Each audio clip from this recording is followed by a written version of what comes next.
Hello, BookTube. Sorry for the terrible lighting, the grainy, terrible lighting here. It's late morning, but it's dark as twilight in Boston today. Heavy clouds, and in the usual remedy that I would take for low ambient light would be to turn on the really ample standing floor lamp. But there was an incident with that lamp last night that I am not 100% blaming on the guests who were here at the time, but it started to wildly malfunction and is no longer workable as a lamp. So it's not here. I don't have any extra illumination to throw on the scene. So you just kind of put up with it. As I tell myself and as I tell you many, many, many times, nobody's coming to this channel for the visuals.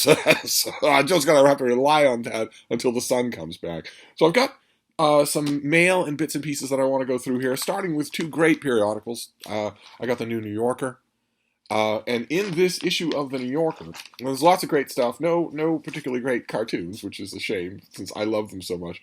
But in this issue, a reviewer called Peril Segal, Parulsehgal,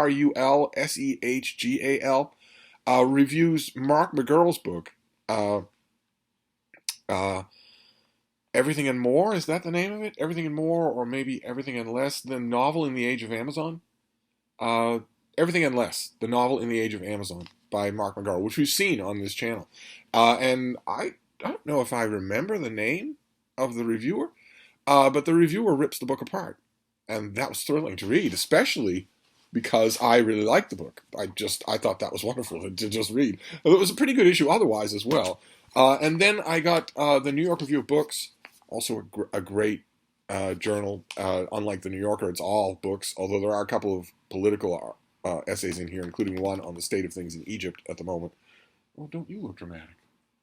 Huh? It hasn't been a particularly good day for the bean. Rain is not actually falling, but it's stalking everywhere. You can feel it everywhere, and she doesn't like that at all. Uh-oh. Are you going to come down, baby? You going to come down next to me? There you go. There you go. Sorry, that was your only Frida sighting. She's really taken to just laying on the couch, not up on her perch. I haven't read the whole of this issue, but one thing that I'm looking forward to. Oh, she's digging. She's digging. You're not getting yoga. You're getting digging. Francis Wilson, who I love. I love to read Francis Wilson's pieces. And Francis Wilson here has a dual review of that big new collection of journals and diaries by Patricia Highsmith that I mentioned in a Nonfiction November video that I did, and that I don't have yet. I haven't delved into it at all. I've sampled just a bit of it. And also reviewed in that piece is Devils, Lusts, and Strange Desires, The Life of Patricia Highsmith by Richard Bradford, which I did read and did review. If I remember, I'll leave a link to my review down below. I wasn't impressed by it at all, and I'll be curious to see. Bean, you are causing lots of problems. There are already problems here. She's going nuts trying to... What are you doing, baby? What are you doing? Oh, God. That doesn't look comfortable. Anyway, I greatly look forward to that, and I will also scrutinize. There are a couple of things in the New Yorker that I haven't read yet. I will scrutinize that. I definitely am not one of those people who I've known so many of them in my life that just let the New Yorkers pile up.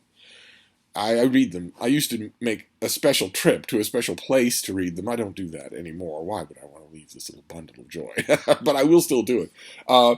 And then in addition to the periodicals, there were a couple of books that were opened off camera that I want to show you. And I think one of them we've seen before. I think this is the finished copy. This may even be a double of the Penguin Book of Dragons. This is edited by Scott Bruce, who also did the Penguin Book of the Undead and the Penguin Book of Hell. And this is sort of the concluding volume in that trilogy, original anthology of selections from 2,000 years of dragon lore. I really, really enjoy these Penguin original anthologies, especially when they're done really well. The Penguin Book of this editor's previous two anthologies for Penguin were terrific. They're just terrific. Not just the wide range of the selections, but the introductions are educations in themselves. So I was very happy to get this. I'm going to have to check the Penguin bookcase and see whether or not I feel like this is a double. But I know that I've reviewed it, so maybe I reviewed an e-copy or not. Again, if I remember, I will leave a link to my review. And then the other book, this one we haven't seen. This is by Jude Stewart, and it's called Revelations in Air, a guidebook to smell. It's a wider thing. It's a slightly wider, naked hardcover, no dust jacket, and it's all about the sense of smell, how it works, all that sort of thing. Here, let's read about it a little. Overlapping with taste, yet larger in scope, smell is the sense that comes closest to pure perception. Smell can collapse space and time, unlocking memories and transporting us to worlds both new and familiar. But as clearly as most of us can recognize different smells, the bright tang of citrus, freshly sharpened pencils, soaked earth after rain, few of us understand how and why we smell. In this book, the author takes us on a fascinating journey into the world of smell, beginning with lessons on the incredible biology and history of the way our noses work. Perfect. Just perfect. I love books like this. Absolutely love them. So those were opened off camera. We still have a couple of packages to open together, and one of them, but it really looks like it's the middle of the night here. I swear it's not. It's the middle of the morning here. One of the packages is fairly heavy, which is always encouraging for me because I'm kind of collecting my finished copies for November. I rearranged the active book shelf. I have one shelf here. It used to be one whole bookcase, but of course, physical copies of review copies don't come in the mail with the frequency that they once did. Now I have a shelf of active books. So there's this whole room, books on every shelf, but there's one that rotates and changes all the time because it is forthcoming books that I want to know about, you would never know it, in other words, is what I'm trying to say. If you walked into this room, as apparently most of the civilized world is doing in the next 2 weeks, if you walked into this room, you would see a ton of books everywhere. And unless you knew what I did for a living or my preferences reading, you would never guess what the very nerve center of the room is. You would see 200 biographies. And you would think, okay, so the nerve center here is biography. But no, it's the shelf of new releases. Of forthcoming books. That's the nerve center here. It was a mess. Oh my God, it was a total mess. At the end of every month, it's a mess. So I took a while to go through it, sort things by date, winnow out the doubles, all that, winnow out the undesirables, the stuff that I'm not under any circumstances going to review. And when I was done with that, I had a huge amount of November books.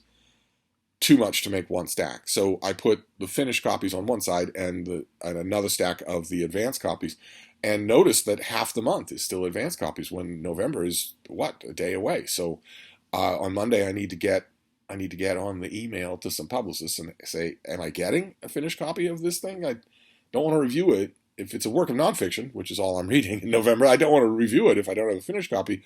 Wouldn't I have it by now? So I'm hoping that one of these things is a finished copy, but this first one is not.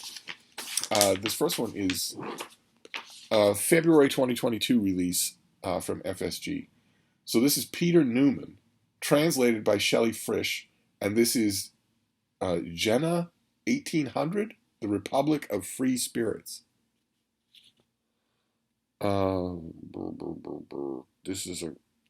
Peter Newman is a German poet and philosophy professor, and this will be coming out in hardcover in February.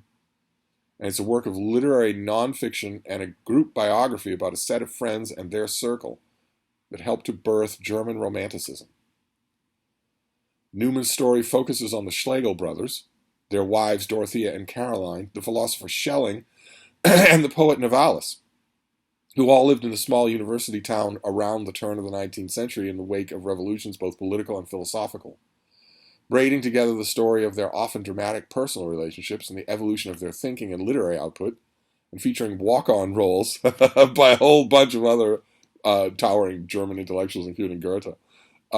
This book delves into the remarkable group of thinkers and artists as they tried to create their world anew at a moment when everything felt out of joint. Sounds interesting. I won't be getting to it because it's next year, but you now know that it's coming. And if you're interested in German Romanticism, and who isn't, you'll know this is out there. But that's an advanced copy. Let's try this one. This has some heft to it. I bet this is a finished copy, and maybe it'll be a finished copy for one of my November books. It'd be great.